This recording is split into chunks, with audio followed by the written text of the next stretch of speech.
নমস্কাৰ সকলোকে মোৰ ইউটিউব চেনেলৰ অন্য এটা ভিডিঅ'লৈ স্বাগতম জনাইছোঁ আৰু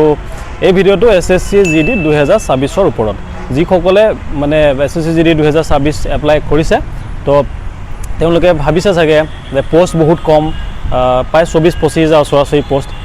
আৰু তাৰে CISFতে বেছি আছে 14,000 ওচৰা-ওচৰি কিন্তু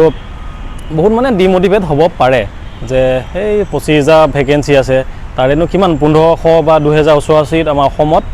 হ'ব এতিয়া মানে যিখিনি পোষ্ট আছে কিন্তু কথাটো এনেকুৱা নহয় SSC GD প্ৰতিবাৰে হেনেকে পোষ্ট ওলায় আৰু তাৰ পিছত কি হয় পোষ্টখিনি বাঢ়ি যায় মানে কি হয় পিছত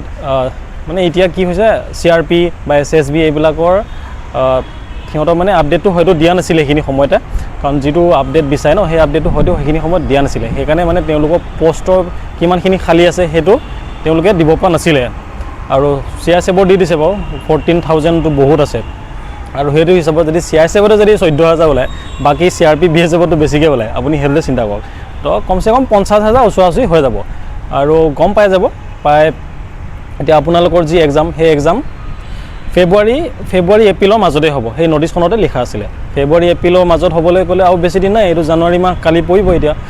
কিমান 1 মাহ 2 মাহ আছে আৰু মানে এইখিনি সময় আপোনালোকে যদি আগৰ পৰা প্ৰিপাৰেচন কৰি আছে বা আগতে যদি এক্সাম দিছে তো আপোনালোকৰ কাৰণে বহুতেই ভাল আৰু যদি প্ৰথম দিছে তো ইমান ভয় খাব নালাগে চিন্তা কৰিব নালাগে ধুনীয়াকৈ আপুনি এটা কোনোবা অনলাইন চেনেলৰ আপুনি কোৰ্চ কৰিব পাৰে এটা নৰ্মেল কোৰ্চ ল'ব পাৰে কাৰণ আজিকালি অকণমান মানে লেভেলটো ওপৰত হৈ গ'ল ন সেইকাৰণে কৈছোঁ আৰু নহ'লে আপুনি নিজৰ যি বুক আছে আৰিহান্তত বিভিন্ন বুকছ পায় এই বুকছ কিখন লৈ আপুনি পঢ়ি পেলাইও ভালকৈ এক্সাম দিব পাৰে তো ইমান চিন্তা কৰিবলৈ একো নাই পোষ্ট বাঢ়ি যাব কিন্তু পোষ্ট কম বুলি আপোনালোকে ঢিলা কৰি নিদিব আৰু অসমতো জানেই আগৰ নিচিনা নহয় কাট অফ কিমান এতিয়া বাঢ়ি যায় কমসে কম আপুনি 100ৰ টাৰ্গেট কৰক মানে যি 160 মাৰ্কছ আছে ন তাৰ 50%ৰ ওপৰতো পাবই লাগিব তেতিয়াহে আপুনি মানে পিছৰ পৰ্যায়লৈ যাব সেইকাৰণে মই কৈছোঁ যে 100 টাৰ্গেট কৰক তো 100 টাৰ্গেট কৰিলে বাকীখিনি চিন্তা নাই সেইটোৱে আছিলে ভিডিঅ'টো চিন্তা কৰিব নালাগে পোষ্ট বাঢ়ি যাব আৰু যিসকলে এইবাৰটো ধুনীয়া মানে সুবিধা কাৰণ অসম পুলিচো ওলাইছে তাৰপিছত SSC GD ওলাইছে আৰু এতিয়া ৰেলৱে ওলাইছে তো ইমানবিলাক পোষ্ট ওলাইছে ক'ৰবাত নহয় ক'ৰবাত হৈ যাব খালি পঢ়া শুনাটো কৰি থাকিব লাগিব আৰু পঢ়া শুনা মানে কি